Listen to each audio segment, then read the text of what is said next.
proponen ustedes ahora mismo a las nuevas generaciones, los nuevos intelectuales, activistas de América Latina? ¿Qué tenemos que hacer?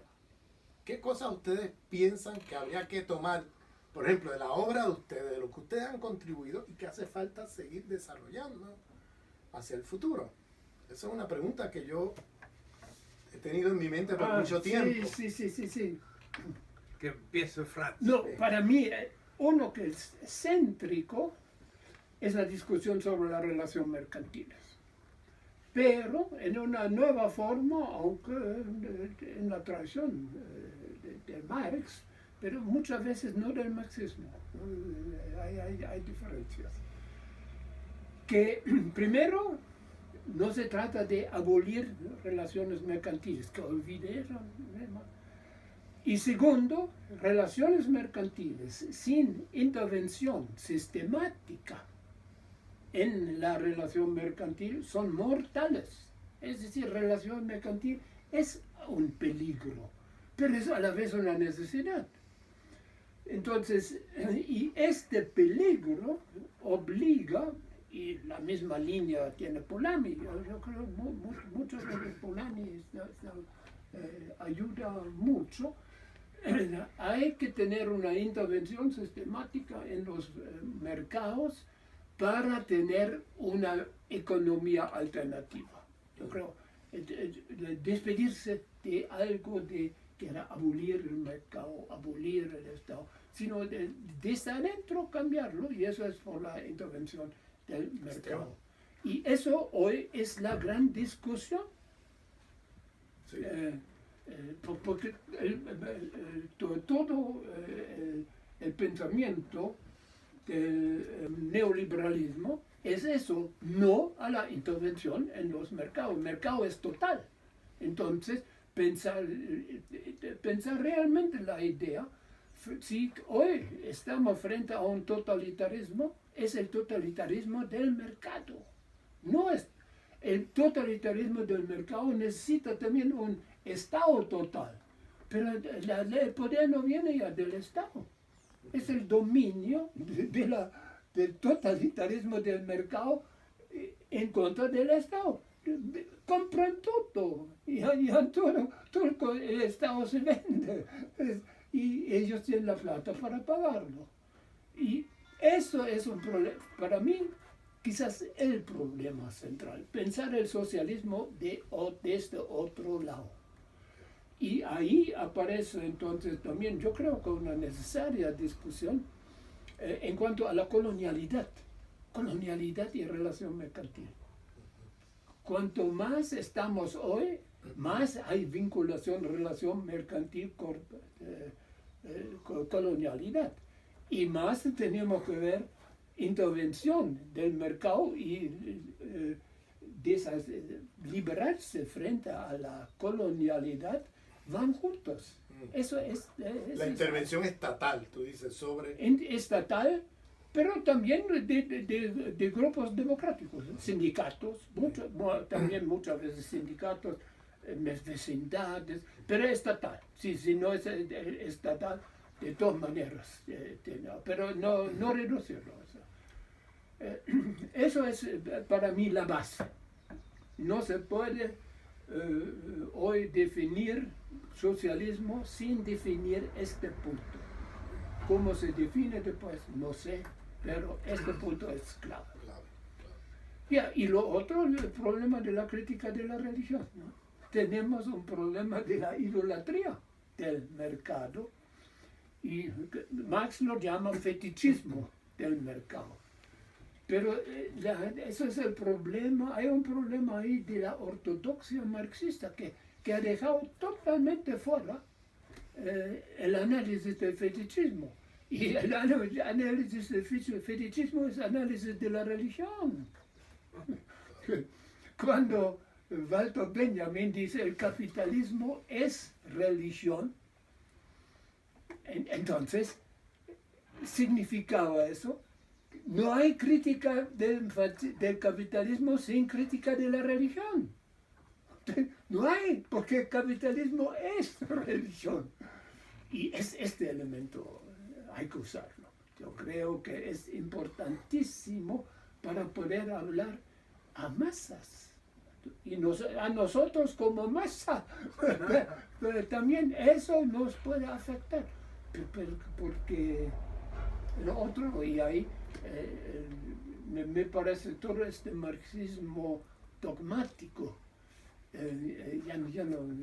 hasta Marx dijo, yo no soy marxista. Claro, en broma, ¿no?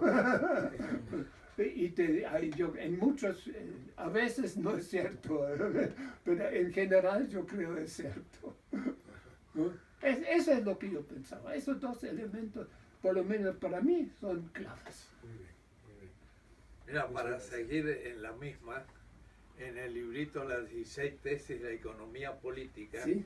en la tesis 16 es este tema, que, Sí. que te lo tomo a ti. Sí, sí, sí. O es decir, Sí, es cierto. las tres grandes instituciones, es la empresa, que hay que redefinirla, y el mercado, pero desde la intervención. Y las tres son necesarias, no se pueden eliminar. Sí. Entonces, Sí, lo sí. mercantil sigue siendo el punto de partida, pero hay que definir cada una y ver la nueva empresa, el nuevo mercado y el nuevo modo de intervenir. Esto Franz lo ha trabajado. Pero yo creo que además, como para el trabajo futuro, es lo que hoy hablábamos con Ramón en el desayuno, ¿Así? en que hay que repensar todas las ciencias sociales desde la descolonización.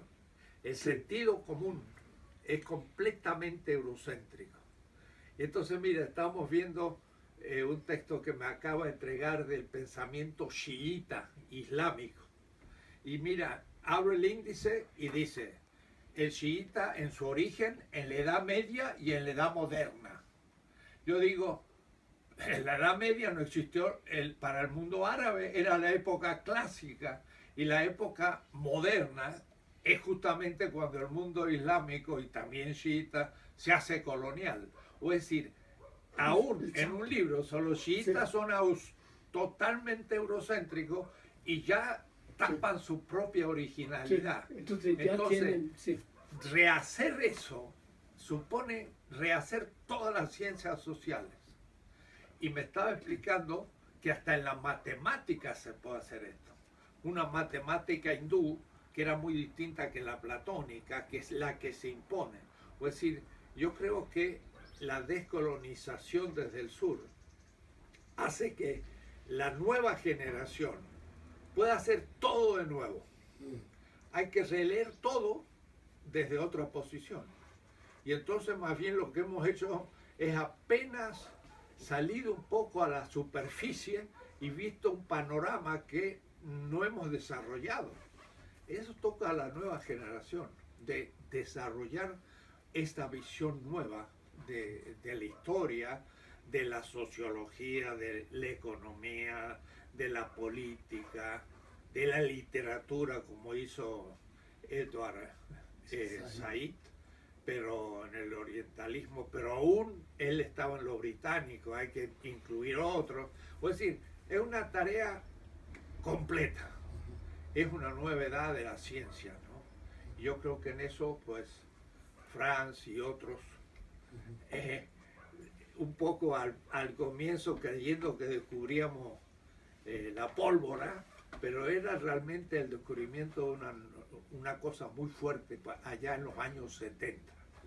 Y ahora estamos viendo que se confirma y que la gente empieza ahora, recién 40 años después, a empezar a darse cuenta que hay que continuar en esa línea. Yo creo que ya se ha descubierto y la gente va a seguir en este camino.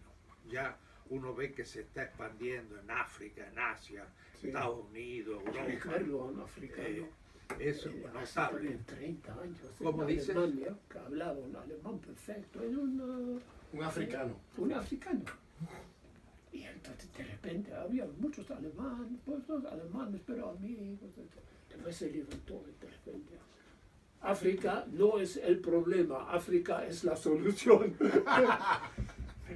Y claro, todos lo conocían, entonces lo tomaron en serio, pero yo también, a partir de eso, me interesé de África. Yo pensaba, él es tan serio, este tipo, eso tengo que tomar en serio. Y es realmente, hoy, no, tú citas a veces mandar obedeciendo. Sí, O lo que dicen los bolivianos, ¿no? el poder obediencial. Sí, sí. O también vivir, ¿no? El buen vivir. Buen vivir. Y los africanos que dicen, yo soy si tú eres. Es exactamente lo mismo. Habría que decir eso en América Latina. Ni África es el problema, ni los indígenas de América Latina son el problema, sino son los dos son la solución de los problemas. Sí. Eso habría que hacer. Ese es el giro de colonial, porque Eso es el giro, ¿no es cierto? Sí, Eso. sí. Porque fíjate que la modernidad... Eso era hace 30 años con este africano. Wow. Era cuando empezó en África del Sur el levantamiento en contra del Apartheid. Lo que pasa es que la modernidad, al colonizar nuestro concepto de tiempo y espacio, nos hizo creer que el problema eran otros. Es Sí. decir, África, América Latina, los indígenas, los musulmanes, y siguen reproduciendo una maquinaria de el problema es aquel de allá. Sí, Cuando el problema es la modernidad que crea a los otros como problema o que los inventa como problema y la modernidad como solución. sí. Entonces el giro de colonial sería invertir eso y decir la modernidad es el problema y la solución pasa Pasa por esto. por el sur global. Entonces, pero Sí, esto... y ahí Enrique tiene reflexiones sobre la África. Que esta posición de los africanos esa es una cultura africana de milenaria. Yo me di cuenta con tus análisis que tú hiciste una vez. No está allá atrás del Eso Egipto. va hasta el Egipto, el viejo Egipto. No, eso es fuerte, ha tenido una influencia enorme, pero ha sido después totalmente borrada. Y ahora vuelve. Por el epistemicidio. Sí. Pero- Y ahora vuelve. Pero fíjate, esto plantea lo que hablábamos esta mañana, la necesidad de otra narrativa histórico mundial. Porque la narrativa histórico mundial que tenemos ahora construye un sentido común que afecta toda la discusión teórica. Porque si empezamos a discutir teóricamente un punto, pero el sentido común está basado en los mitos eurocéntricos de la historia mundial, luego eso obstaculiza la discusión teórica misma de cómo descolonizar las teorías eurocéntricas. Entonces hace falta una historia mundial distinta, y en eso Enrique también Mucho. Sí. El primer Enrique, volumen tiene del- montones. Sí. No, que no es el punto de partida no es Grecia, es Egipto. Eso realmente me impactó mucho. Es realmente es Egipto, y Egipto junto con los bantú, con la tradición bantú africana. Eso es. Uno piensa, todo empezó con Sócrates, no es cierto.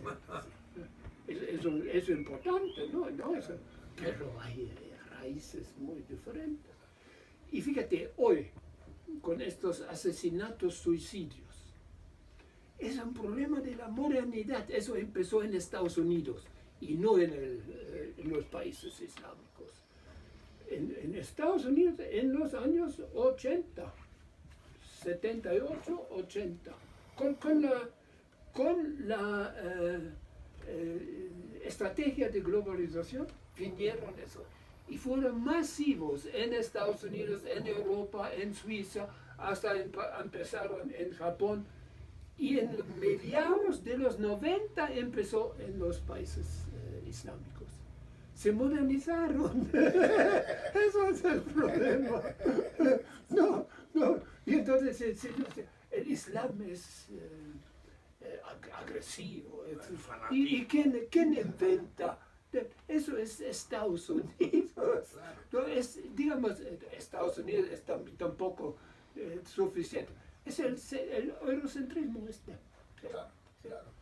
Y de ahí viene eso en el momento en el cual viene la la propia estrategia de globalización. Yo estoy convencido que está vinculado. Claro, otro tema ya un poco secundario, ya que habla de Estados Unidos, es que uno está viendo cómo esa modernidad culmina en Estados Unidos, porque Estados Unidos no tiene una historia anterior.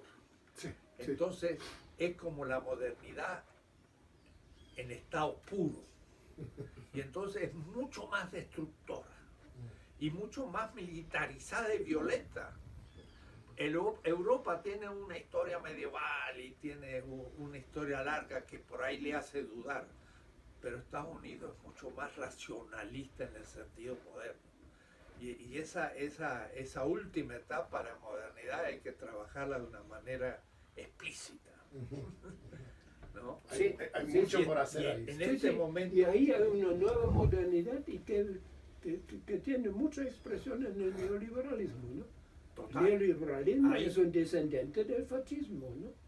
Es abolición de los derechos humanos, y lo dicen. Y son los únicos que se les da aquí en nuestra sociedad el derecho de decirlo. Y a nadie los ataca, pero lo dicen. Hayek, von Mises y todo lo dicen. No hay derechos humanos, hay derechos del mercado. Y nadie discute, poco se discute, y eso hay que tomar como el otro lado, y eso es la modernidad. Ahora hay que no votar la modernidad de por sí, pero rehacer completamente la modernidad. Y esto se ve en la crisis europea y especialmente alemana. Están todos aterrorizados de las inmigraciones, de los árabes. Pero por lo general, en todas las discusiones de la Deutsche Welle y todo, nadie habla de los americanos. Porque ¿por qué vienen todos los sirios ahora a Europa? Porque les han destruido Siria, les han destruido Irak. Y nadie dice, Y Libia. es Bush. Y ahora quieren Es Bush. destruir Irán. Y entonces vamos a ser peor. Y Sí. Hillary dijo eso, si no cumplen todo de lo concertado, les vamos a hacer guerra, lo dijo. ¿Y quién decide si han cumplido todos? Ellos. Ellos. Entonces deciden el momento en el cual Sí. pueden bombardear, ¿no? Por supuesto. Hay dos cosas pasando. Una, que ellos han producido eso que se llama terrorismo islámico. La propia Hillary lo ha dicho públicamente en el Congreso americano, que eso es una producción americana en la guerra de Afganistán contra el Imperio del Mal. Financiaron todas las redes internacionales. Todos y están las crearon financiados por ellos. Por ellos. Al-Qaeda, Al-Qaeda y el Estado Islámico también. el Estado Islámico. Que el Estado Islámico también, ahora no se habla mucho de eso, pero en realidad es una creación, es una alianza saudí, sionista, imperialista. Sí, exacto. Esos tres son los que están detrás del Estado Islámico. ¿Sabe que el Estado Islámico es el quinto exportador de petróleo del mundo? No. Y vende a precios, pero a mitad de precio. ¿Y quiénes le compran? Esa es la parte que hay que investigar. ¿Quién compra ese petróleo y por dónde pasa? Y eso hasta hace poco estaba pasando por la frontera de Turquía. Salía al Mediterráneo y la compraba Israel y países europeos. Eso No. Sí, sí. ¡Qué lindo! Sí, entonces es una cosa increíble. Así son. son. Entonces el Estado Islámico está ahora haciendo anuncios tratando de contratar ingenieros. O sea, ingenieros del mundo que vengan a ayudar a explotar el petróleo. Además, el Estado Islámico, como tú acabas de decir, es un espejo de los mitos de la modernidad. Es decir, tú colonizas esa parte del mundo, no te sorprenda que aparezca un Islam eurocéntrico, porque han transformado el califato, que siempre fue una idea que era multicultural, que no era Estado-nación, que tenía la coexistencia de los derechos reconocidos a muchas minorías, lo han transformado en cristianizate o te mato. Es decir, lo han transformado en Un Estado moderno. un Estado moderno, Estado-nación, una identidad, una población, y el que no coincida lo exterminan físicamente. Y eso tiene más paralelismo con la conquista de la monarquía castellana sobre Al-Ándalus, que era cristianista totemato, que lo que tiene con respecto al medievo. Así. Porque dicen, no, son medievales, dicen. En realidad son muy modernos. Y yo digo, Ah, sí. Y tú quieres bueno, ver los problemas de la modernidad. Mira el Estado Islámico y mira cuán parecidos son a la Revolución Francesa. ¿Qué hacía la Revolución Francesa? Cortar cabeza en masa a todo aquel que no pasaba por la identidad y la... Sí, sí, sí, sí, sí. Y entonces hay que mirar todo eso con mucho Ahora, en este cuidado. momento, claro, se está moviendo todo eso. Salió un artículo Sí. sobre cómo Brzezinski acaba de aceptar que el golpe de Estado en Turquía estuvo organizado por Estados Unidos también. Lo dijo Brzezinski. Explícitamente. Salió en un artículo de La Jornada. Sí. Ah, sí. Puedo decir que es Estados Unidos porque ya Erdogan empezaba a tomar contactos con Rusia y Putin y se están poniendo más de acuerdo y queriendo solucionar el problema de Siria que no le conviene a Estados Unidos. Entonces ese golpe ha sido organizado por Estados Unidos y entonces la represión tan brutal es también una crisis de la presencia norteamericana en el Medio Oriente. Sí, eso. Nuevos factores. Pero esto tendríamos que relacionarlo al problema teórico, ¿no? Sí, sí, sí. Y volver al tema de que ahí hay una ideología de la modernidad que hay que empezar a trabajar. Mira qué interesante, va a haber una reunión en Marruecos de estudios islámicos y el tema que van a trabajar es la modernidad. Así. A mí me parece muy importante Sí.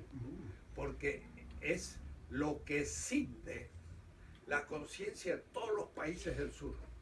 Las antiguas tradiciones y la modernidad. Y los divide y no saben cómo solucionarlo. Sí. Y sobre todo en ciencias sociales, cuando uno está en la India, en África, en todo. Hay por un lado los estudios hindúes y todo, y por otro los modernos. Y no andan. Y Sí. ese es el tema de Bussi Bulaga, el gran pensador de Zaire. Dice, tenemos una subjetividad escindida. Sí. No puede estar unificada. Ese es el gran tema que la nueva generación tiene que trabajar. Sí, sí, sí. No es cierto. ¿El tema de qué? El tema del sujeto, dicen ustedes. El tema del sujeto. Claro, un sujeto que por una parte mira lo propio, pero por otra parte la modernidad como la utopía. Y hay una contradicción. Y en la economía se da bajo la dialéctica de la estructura mercantil, como tú has dicho. Sí, sí, eso. Son grandes temas. Y en esto sí el marxismo tradicional se siente muy sacudido, porque hay que volver a releer a Marx en serio. Y nunca lo habían Claro, hecho. y dejar de hacer esa distinción. El Marx joven, que no es marxista. Entonces, Y el gran Marx, y este Marx joven al cual se refieren tiene 24 años, 26 años. Cuando eres grande, con 26 años, no. Y eso es... ¿sabes qué? Acaba de Hay que ser aparecer. fatal. Pero Marx es... hay un Marx que no es marxista y hay otro Marx que es marxista. Y el Marx marxista es el que coincide con Althusser. Y que no, si no coincide con Althusser, no es marxista. Qué cómico, ¿no? Ahora acaba de salir justo un artículo de Musto, un italiano que ya nos ha leído, un muchacho joven que es un poco discípulo de Francis mío. Musto se llama, que era profesor en Nápoli. ¿Cómo se llama? Musto el apellido. Musto. Y ahora es profesor en Ottawa y está muy muy activo, va a China y todo, y ha escrito un artículo muy bueno que se llama El mito del joven Marx. Sí, eso. Ah. Y le ha puesto eso, el mito del Sí, joven Marx. eso es fatal. Marx formula lo que va a hacer en toda su vida en este tiempo. Claro. Y- Y si hoy quieres hacer un humanismo de la praxis, tú necesitas ser Marx joven. Y ahí la formulación que él hace es genial. ¿No? El ser humano es el ser supremo para el ser humano. Ahí tú tienes un humanismo definitivo. Es el ser supremo para el ser humano. Yo no sé hasta qué grado Marx se da cuenta que está resumiendo 2000 años de historia, ¿no? Sí, porque también se hablaba... Porque eso significa, Dios se hizo hombre, ¿no? Porque ahora el ser supremo ya no es Dios, sino es el ser humano. Y eso no significa que Dios desaparece, sino se hizo humano. Y esa es una formulación genial. Pero mira cómo repite aquello de que lo más digno en el universo, dignidad, es la persona. En la Edad Media, Sí, el ser humano era lo más digno. lo más digno, sí. Y en ese sentido es un poco Kant. La persona no es medio, es fin, Sí, y es Marx. O decir, retoma, pero lo retoma dentro de una contradicción donde ese ser humano está subyugado, ¿no? Sí, lo saca del formalismo kantiano Claro. y lo mete Sí, en lo exacto. concreto. Y eso es genial. ¿Y Sí. qué hace Althusser? Vota eso. Sí, claro, dice el humanismo. Y entonces dice, el marxismo no es un humanismo. Claro. Por favor, si Sí, no es eso un es. humanismo, ¿qué será? ¿Qué es entonces? Claro, pero ahí viene el fetichismo de la Burocratismo. ciencia. El fetichismo de Fetichismo la de ciencia. la ciencia, burocratismo, etc. Todo eso. Claro, es Popper y ya no la dialéctica. Claro. Y Althusser cae en el fetichismo de la ciencia moderna. Sí, Y no sí, tenta entonces colonizar a Marx y transformarlo en una especie de científico moderno, ¿entiendes? Exacto. Y le quita toda la radicalidad Todo, del todo. pensamiento de Marx. Y la complejidad. Sí, Por totalmente. eso que descubrir estas vetas nuevas de Marx es lo que entusiasma. Claro. Y sabes que las metáforas teológicas me dijeron en el Duke University que la leyó Jameson, el gran marxista, Sí. y se entusiasmó. Dice, hay que publicarlo. Me lo dijo Sí, Walter, sí. porque para él mismo era algo completamente distinto que ni lo había pensado. Claro, Es decir, no. son esos aspectos que abren vía a una radical nueva interpretación y la vigencia hoy, ¿no? Y hay mucho por hacer, ese es el asunto, que ese tema de Exacto. un nuevo Marx, eso hay mucho por hacer porque hay un montón de textos de Marx que no están publicados y que no están trabajados. Sí. Entonces, Ahora, por eso hay que empezar a leerlo línea por línea. Juan José está haciendo un curso de releyendo a Marx. Sí, Línea por eso yo vi. todos los lunes.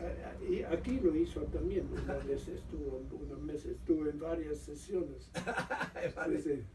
Sí, y hay que volver. Los muchachos cuando lo leen y empiezan a descubrir, les agrada, les gusta. Bueno, eso es lo que bueno, tiene que hacer la nueva una pregunta que yo le generación. tengo a ustedes es, entonces, eso que ustedes están conversando de todo lo de hacer una nueva narrativa histórico mundial, la crítica al mercantilismo, la crítica al fetichismo, todo lo que queda por hacer,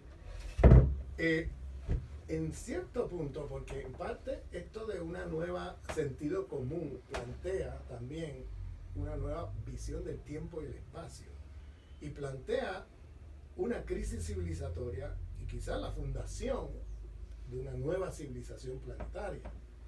Es decir, pensar en una nueva civilización de Sí. cara al futuro.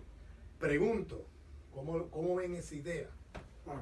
Totalmente claro. Para mí es obvio y si no hay, no hay nada. Tiene que haber. La respuesta ya no puede ser útil. No, hay que repensar el mundo, ¿sí? El mismo visión del mundo, y hay que acabar con una tesis, que las ciencias empíricas hablan sobre la realidad. No hablan de la realidad, son una ciencia auxiliar para hablar sobre la realidad. Pero son auxiliares nomás, que no hablan de la realidad. Y el único gran físico que ha dicho prácticamente eso es Einstein. Que decía, la ciencia moderna aparece con el principio de la inercia, ¿no? Y eso es un principio que no es empírico. La gran falla de Aristóteles era de haber hecho demasiado empírica la física. Claro, piensa en el principio de la inercia. Es un carro, se mueve infinitamente en una planicie infinita donde no hay resistencias. Claro. ¿Eso es empírico? ¿Eso es real? No, eso no es real. Y así entonces Einstein dice, lo real, dice Aristóteles, pero con eso no podría hacerse ciencia física. Pero ahora viene la ciencia física, entonces, es la ciencia de lo que pasa en planicies eternas, infinitas, sin resistencia, etc. Y la realidad es descrita como desviación de estas idealizaciones, ¿no? Y entonces tú tienes una ciencia empírica que tienes que disolver en cada momento para poder hablar de la realidad.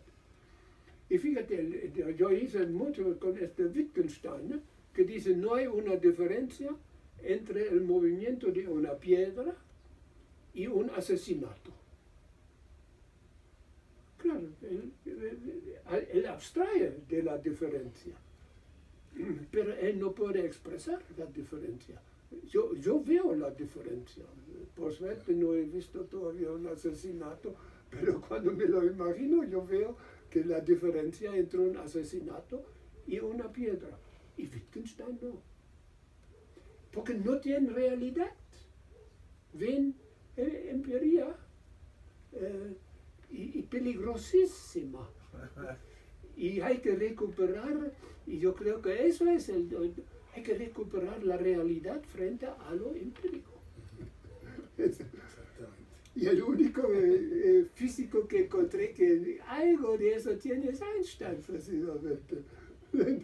Los otros, ¿no? Dicen, real es lo que se puede medir, ¿no? Y volvás así, ¿no? Eso es una ciencia auxiliar para entender la realidad, pero no es la realidad, ¿no?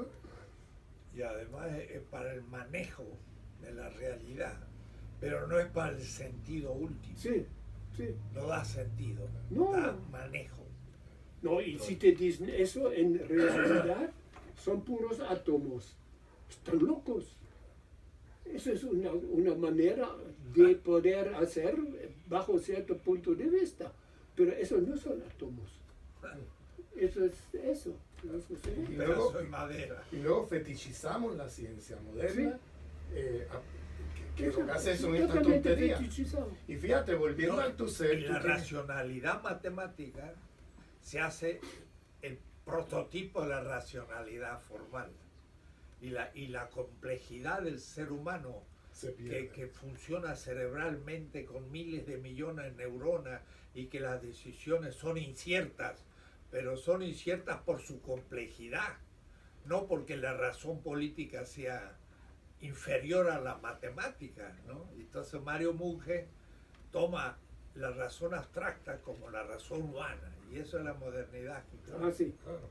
No, y fíjate que ahí, cuando Althusser dice que el joven mal no sirve, que el que sirve es el más adulto, ¿no? El más maduro, el más científico. Con 26 años no es científico, maduro. lo Y que no está haciendo, hegeliano. y no hegeliano, ¿no? Lo que él está tratando de hacer ahí, creo yo, es como volver otra vez a hacer lo que hizo la modernidad con las ciencias de otras civilizaciones. Por ejemplo, Europa bebió de las ciencias que se desarrollaron en otras partes del mundo. Y el mundo árabe. Sobre todo el mundo árabe musulmán, que lo tenía ahí en la frontera. Ni el cero tenía. Ni el cero. Hasta el cero. Pero tenía luego, que traer pero fíjate, de Pero fuera. número arábigo. Pero luego, ¿qué Todo se hace, olvida. ¿qué hace la ciencia moderna? Se apropia de todo eso, borra la memoria de dónde salió eso y le atribuyen a un hombre occidental el origen. Como hicieron con la imprenta. Gutenberg, el autor de la imprenta, cuando los chinos lo tenían siglos antes. Como hicieron con Copérnico. Copérnico bebió de toda la escuela de astrología, de astronomía de Siria y de Bagdad. Ah, sí. Sí, tomó, pero casi todo de allí. Incluso copió mal la matemática. Tiene errores de la copia de la matemática. Los sirios lo tenían mucho más elaborado y mucho más preciso. Esto como ejemplo y como metáfora de cómo se apropian de la ciencia de otras civilizaciones, borran la memoria y dejan la ética de lado. Sí. Porque lo que pasaba con la ciencia en otras civilizaciones era que había ciencia con ética. Ellos se apropian de la ciencia, dejan la ética de lado, Sí, sí. y una ciencia sin ética Y es una ciencia sin límite. Y eso una es lo ciencia que sin dice- límite es lo que dice Wittgenstein, Sí. es realmente sacar de la ética de todo pensamiento de realismo. sí. Entonces una vez sacan la ética, sacan los límites de la ciencia, y una vez sacan los límites, entonces es una ciencia de producción de muerte. Sí. Es una ciencia de producción de muerte. Es de Porque muerte, sí. no tiene límite. Y fíjate cómo Althusser entonces, al cientificar a Marx y sacar el humanismo de Marx, es el mismo movimiento, donde deja de lado toda la ética de Marx, deja de lado toda la Sí, el cosmovisión, fetichismo. ¿ah? Toda la dimensión del fetichismo. Del fetichismo, Sí, eso. ¿entiendes? Y entonces vuelve a hacer eso, una apropiación que deja de lado toda la parte ética y se apropia de la parte puramente cientificista y lo hace un cientificismo, ¿ves?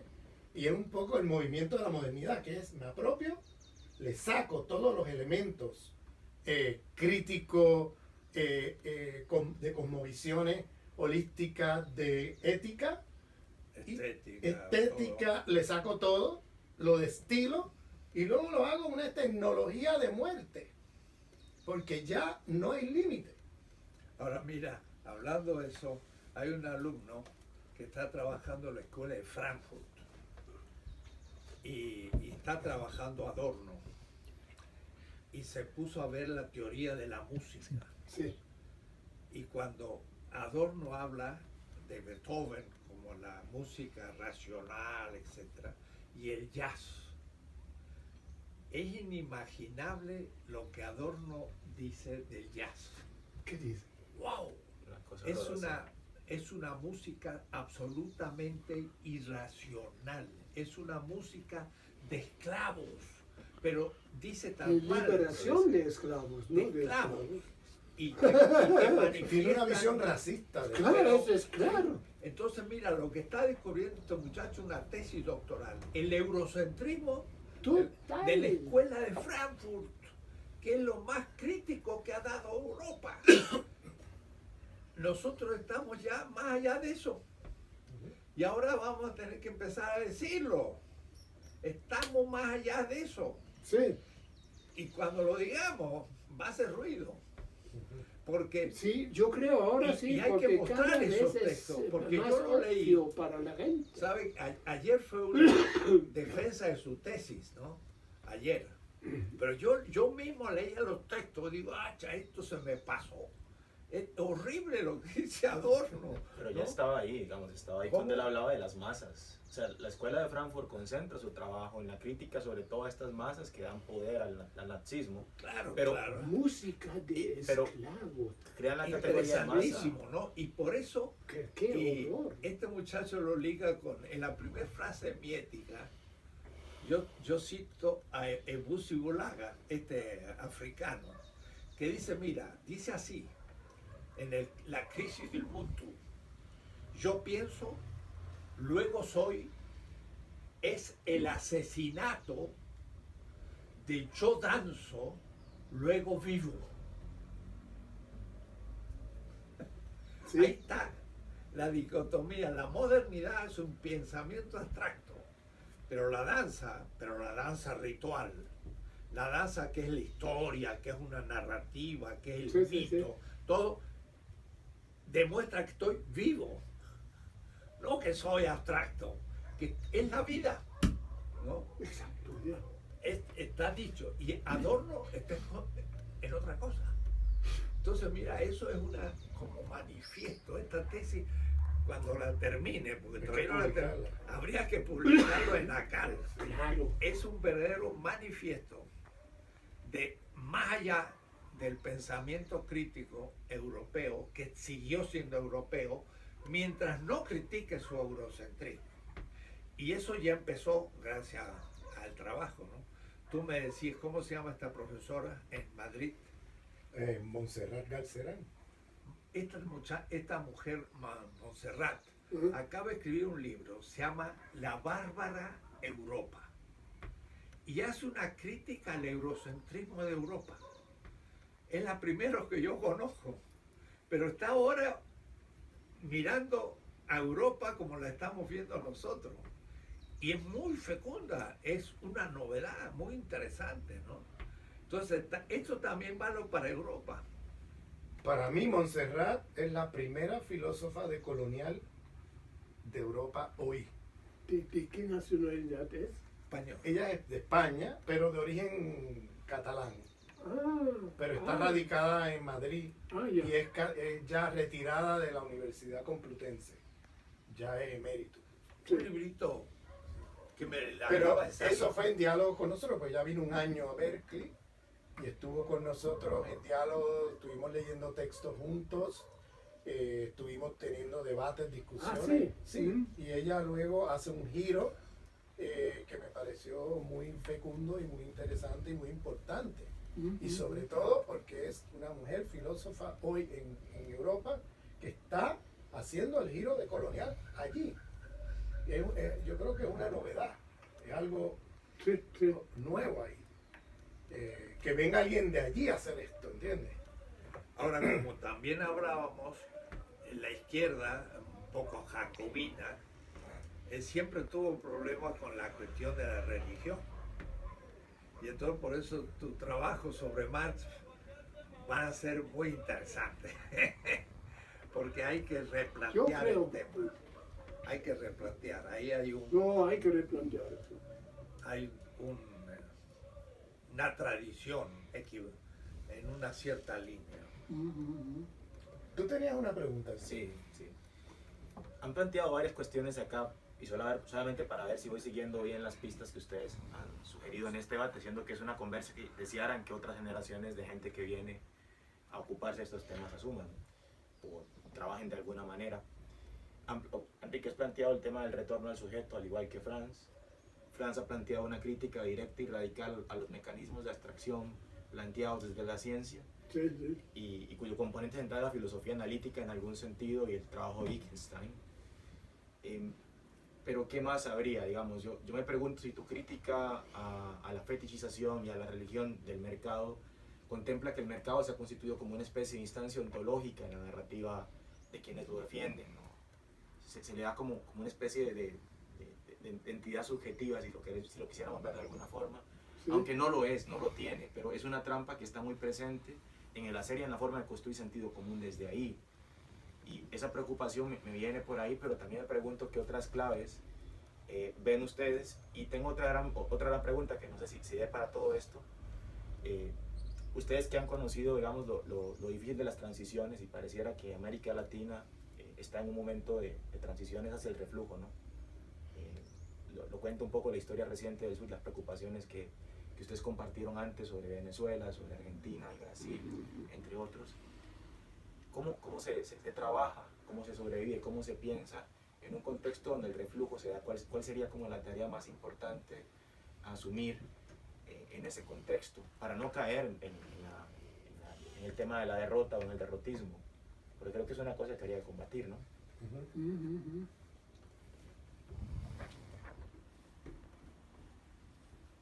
Bueno, primero, ya que Franz está pensando, yo pienso que la historia es larga. Sí.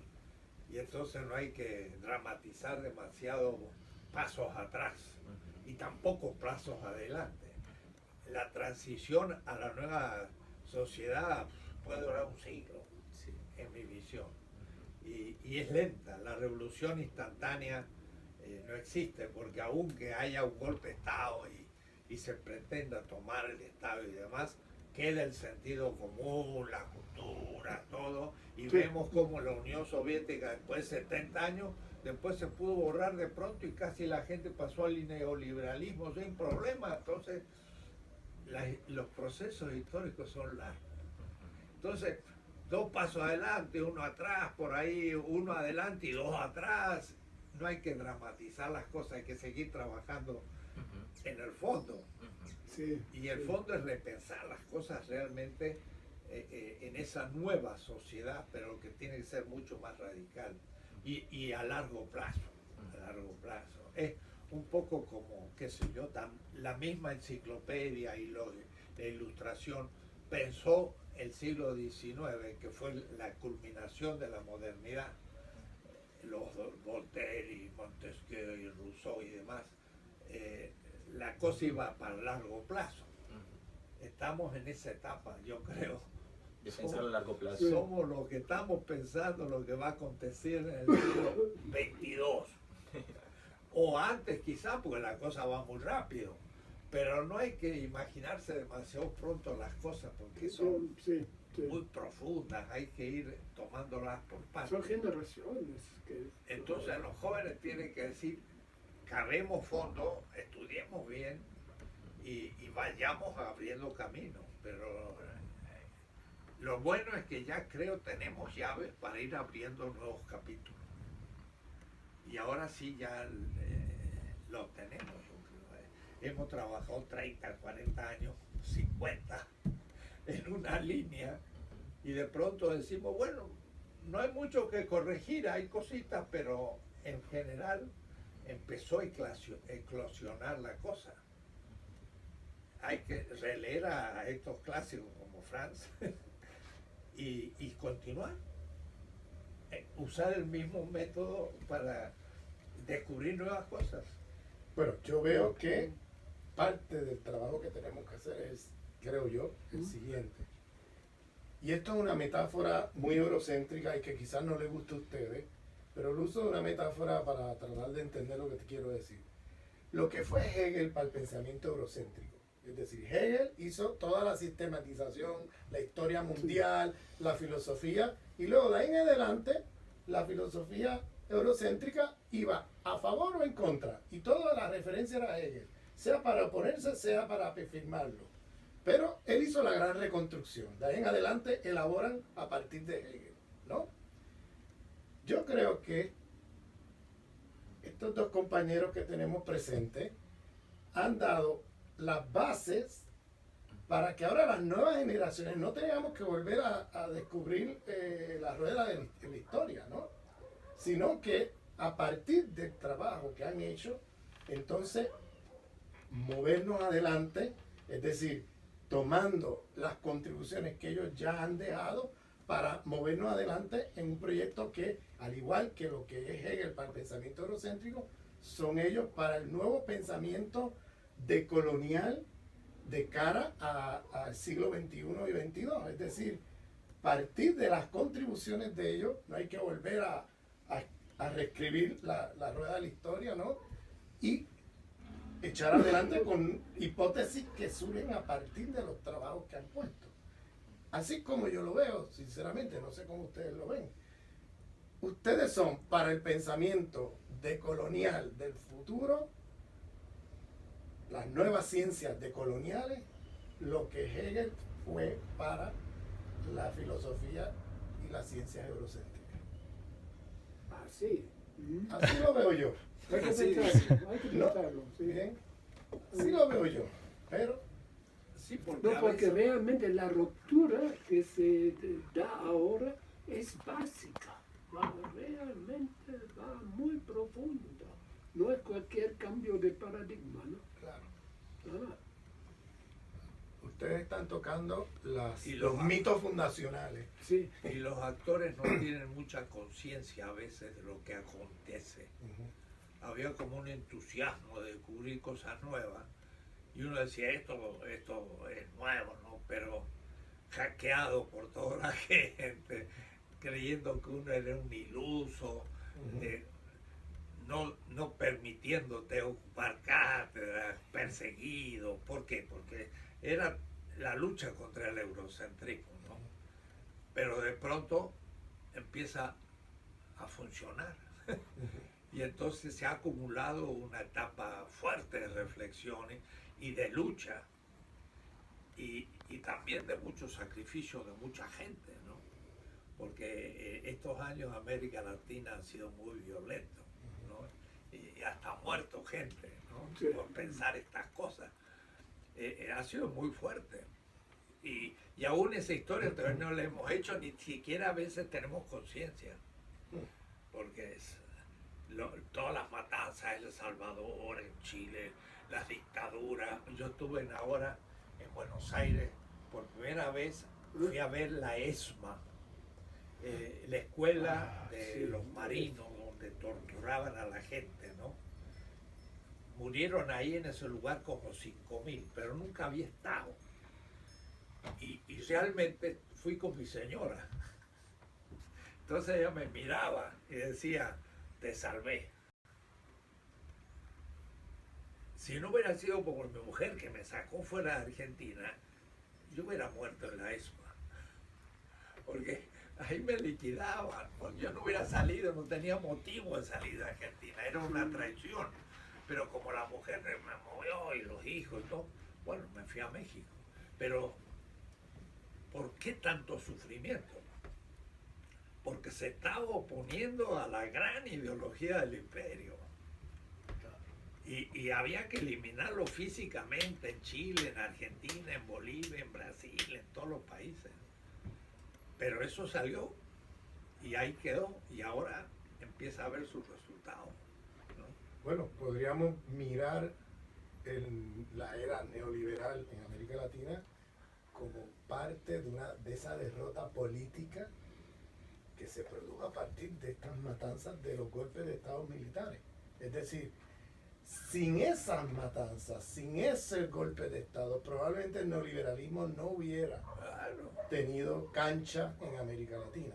Y no es casual que sea Pinochet el que inicie la cosa. En otras Sí, palabras, sí, sí. el Limpiaron- neoliberalismo lo pueden leer también como el resultado de una derrota política de los movimientos antiimperialistas Sí, sí, en sí. América Latina. Claro, Sin pero duda. al mismo tiempo como la primer resistencia destruida, pero que viene desde el fondo y que va abriéndose camino. Sí, sí, sí. Pero la historia es dura. Y entonces la hemos vivido. Sí. Y estamos en eso, sigue la lucha, o sea, dos pasos adelante, uno para atrás. Pero cada vez pareciera que ahora sí ya hay un horizonte teórico, justamente que va destruyendo los mitos. Y ya pueden leer cosas. Y Algo uno menos se da eurocéntrico. cuenta Es que cómo sí. empieza ahora a aprender en la nueva generación. De encontrarme por ahí un muchacho en el metro. Ah, usted es el profesor tal, porque ya lo vio en internet. Lo están viendo. Eso no había pasado hace 5 años, 10 Sí, años. sí, sí. No pasaba, ¿no? Y eso porque lo necesitan, porque necesitamos. Entonces yo creo que ya hemos avanzado mucho. Es que yo creo que hay una crisis terminal Sí. del pensamiento eurocéntrico de derecha y de izquierda. Es decir, que no logran producir soluciones a los problemas que han creado. Sí. Que es la primera línea del discurso sobre el colonialismo de Aimé Césaire. El discurso sobre el colonialismo de Aimé Césaire, la primera línea dice, una civilización que no encuentra soluciones a los problemas que ha creado es una civilización decadente. Entonces, el eurocentrismo, en su versión de derecha e izquierda, está en crisis terminal. No logra dar solución a los problemas que han creado. Sí. Y ahí viene el trabajo que ustedes han hecho, Sí. que plantea soluciones, plantea salida adelante de el atolladero eurocéntrico. Bueno, planteé una crítica y creo que también a partir de lo que dice Franz, el proyecto alternativo no lo podemos formular, se va a ir haciendo. Eso es un poco el fin de esa tesis 16. El futuro es incierto, siempre lo ha sido, pero tenemos criterios o tenemos que trabajar los criterios para que las alternativas parciales que se nos presentan podamos tomarlas en serio para ver cuál se pueden generalizar. Pero no sabemos la alternativa. Sí. ¿Qué alternativa tenemos al capitalismo? Claro, no tenemos claro. No Pero está clara la alternativa pero al nunca capitalismo. Cuando alguien me habla de socialismo hoy, no puedo decir lo que puede ser socialismo. Pero ustedes sí tienen alternativa a cómo pensar. Sí, los criterios, ¿cómo los criterios. pensar? Los criterios. Ahí sí hay, ustedes proveen el camino alternativo. Claro, lo que pasa es que hay el futuro y las alternativas del futuro se van a ir creando y generando a partir de los movimientos. Sí. Eso no va a ir la idea de un Hegel que se sienta en un lugar aislado del mundo y hace una historia mundial y luego propone soluciones olímpicas. Eso se acabó. Pero eso, no, porque eso fue la primera gran formulación de la síntesis del capitalismo triunfante. Ujú. 1820, 1830, no era hackeado, no había movimientos obreros, nada. El capitalismo estaba en el esplendor. Ya en los 70 y 80 empiezan los líos y por eso aparece Marx. Entonces, él ya es la culminación del proceso. Ahora estamos nosotros más bien en el siglo XVIII pensando lo que va a pasar en el futuro. Son los Rousseau, los Voltaire, son los ilustrados que piensan y que también tienen sus errores, porque ven ciertos aspectos negativos, pero no ven otros que aparecerán en su época y ellos fundamentarán. Es decir, no hay una certidumbre, ¿no? Sino que... Sí, y ahí se ve realmente que los criterios que hoy ven, ¿dónde lo encontramos? En África y en los indígenas, ¿no? Hay algo que da vuelta. Principio de la vida, ¿no? ¿No? Principio de la Claro, vida. porque, claro, es también diferente hoy, pero es una cosa transformada que tiene, que quizás es antes de todo lo otro. Yo sospecho toda cultura humana empezó con eso, mandar, obedeciendo, y yo soy si tú eres. Claro, Yo creo claro, que es toda empieza así, y eso es dorado, destruido, y tiene que volver ahora, si no, no podemos vivir más. Pero ese es el momento mesiánico de Walter Benjamin, Eso es Walter Benjamin, ¿sí? cuando surge. Sí, eso surge. Y ese Y está de repente detrás de cada esquina, ¿no? Entonces tú vas al altiplano y ahí sí está. Y en el sur de México, y ahí está. Y en África, donde se decía todo eso por fin tiene que modernizarse. Muestran, no, es realmente África no es el problema, África es la solución. Y eso ampliar, ¿no? Ampliar. Entonces,